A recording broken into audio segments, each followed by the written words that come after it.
So, Mr. President, 3 days ago, President Biden and Speaker McCarthy announced a bipartisan budget agreement that will protect the U.S. economy while eliminating the threat of a catastrophic default. I support the bipartisan agreement that President Biden has produced with Speaker McCarthy. Avoiding default is an absolute imperative. The damage that default would inflict on our country, our economy, our families, would be enormous and take years from which to recover. Of course, nobody is getting everything they want. There's give on both sides. But this agreement is the responsible, prudent, and very necessary way forward. Today, the House of Representatives is beginning the process of moving that legislation through the chamber. When this bill arrives in the Senate, it is my plan to bring it to the floor as quickly as possible for consideration. Senators must be prepared to act with urgency to send a final product to the President's desk before the June 5th deadline. I commend President Biden and his team for producing a sensible compromise under the most difficult of circumstances. The bipartisan agreement accomplishes two major goals. First and foremost, it takes default off the table, sparing Americans from immense economic pain.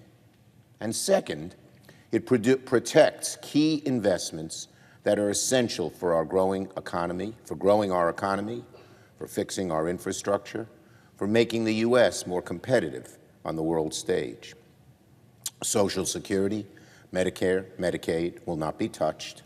Our veterans will be cared for. And again, we are avoiding the single worst outcome possible, a default on the national debt.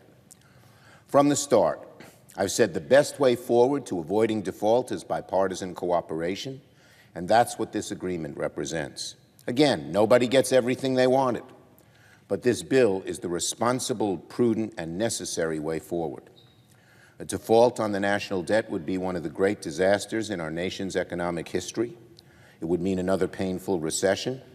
It would mean 8 million fewer jobs, and it would mean soaring costs on credit card payments, mortgages, small businesses, loans, and diminished 401ks. There is no reason to subject the American people to the pain of default. We still have more work to do in Congress, but I'm optimistic that the path has now been paved and our objective is clear. We must pass this bipartisan agreement avoiding default as soon as we can. I hope the House moves quickly, and I'll make sure the Senate moves quickly the moment this bipartisan bill is sent to us by the House. Now on Senate business. As Congress fulfills its responsibility to avoid default, the Senate begins this work period with a lot of work to do, both on and off the floor. Later this afternoon, the Senate will vote on the confirmation of Darryl Papillon to be a district judge for the Eastern District of Louisiana. Off the floor, senators will be busy with a number of important hearings on a wide range of bipartisan priorities. This Thursday, for instance, the Senate Foreign Relations Committee will hold a markup on a critical treaty for the United States, the U.S.-Chile tax treaty. At stake in this treaty is access to critical minerals like lithium that make everything from iPhones to EVs function. The world is racing to source these materials, and this U.S.-Chile treaty would give America an important edge. Thursday's markup represents a crucial step towards ratifying this treaty.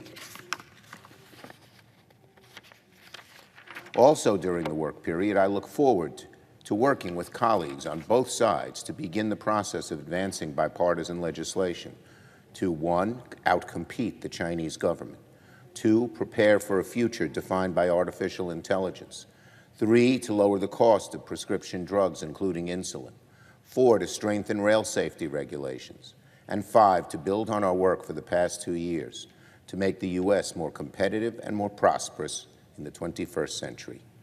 I thank my colleagues for their good work and yield the floor.